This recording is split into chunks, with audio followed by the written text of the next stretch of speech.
পবিত্র রমজান মাসের শেষ দশকের সবচেয়ে মর্যাদাপূর্ণ রাত লাইলাতুল কদর বা শবে কদর। ইসলামের দৃষ্টিতে এই রাত হাজার মাসের চেয়েও উত্তম। এই রাতেই মহান আল্লাহ তাআলা মানবজাতির হিদায়াতের জন্য পবিত্র কোরআন নাজিল শুরু করেন। তাই মুসলিম উম্মার কাছে শবে কদরের গুরুত্ব ও মর্যাদা অপরিসীম। আলেমদের মতে শবে কদরের রাতে আল্লাহর সবচেয়ে প্রিয় ইবাদতের মধ্যে অন্যতম হল নামাজ আদায় করা, বিশেষ করে তাহাজ্জুদ নামাজ, নফল নামাজ এবং দীর্ঘ সময় ধরে কিয়াম করা অত্যন্ত ফজিলতপূর্ণ। হাদিসে আছে, যে ব্যক্তি ঈমান ও সওয়াবের আশায় লাইলাতুল কদরের রাতে ইবাদতে দাঁড়াবে, আল্লাহ তার পূর্বের গুনাহগুলো ক্ষমা করে দেবেন।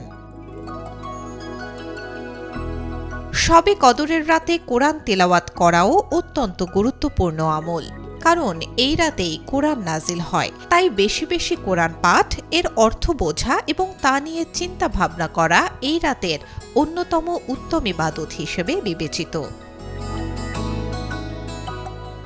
এছাড়া বেশি বেশি দোয়া করা শবে কদরের বিশেষ আমল। হযরত আয়েশা রাদিয়াল্লাহু তাআলা আনহু রাসূলুল্লাহ সাল্লাল্লাহু আলাইহি ওয়াসাল্লামকে জিজ্ঞেস করেছিলেন, যদি আমি লাইলাতুল কদর পেয়ে যাই তাহলে কোন দোয়া পড়ব? রাসূল সাল্লাল্লাহু আলাইহি ওয়াসাল্লাম তাকে একটি দোয়া শিক্ষা দেন। দোয়াটি হলো, হে আল্লাহ, আপনি পরম ক্ষমাশীল, আপনি ক্ষমা করতে ভালোবাসেন, তাই আমাকে ক্ষমা করে দিন। শবে কদরের রাতে জিকির, তাসবিহ, দুরূদ শরীফ পাঠ এবং তওবা ইস্তিগফার করাও অত্যন্ত গুরুত্বপূর্ণ। অনেক মুসলমান এই সময় দীর্ঘ সময় ধরে আল্লাহর স্মরণে মশগুল থাকেন এবং নিজেদের গুনাহ থেকে মুক্তির জন্য আন্তরিকভাবে তওবা করেন। এছাড়া রমজানের শেষ দশকে ইতিকাফ করা সুন্নত। অনেকেই মসজিদে অবস্থান করে একান্তভাবে ইবাদতের সময় কাটান এবং শবে কদর তালাশ করেন।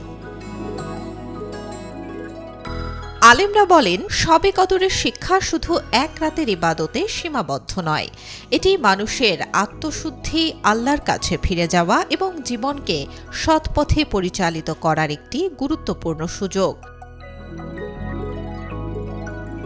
তাই মুসলিম উম্মার উচিত এই মহিমান্বিত রাতকে যথাযথভাবে কাজে লাগানো, কারণ এই একটি রাতই মানুষের ভাগ্য পরিবর্তনের জন্য হতে পারে সবচেয়ে বড় সুযোগ।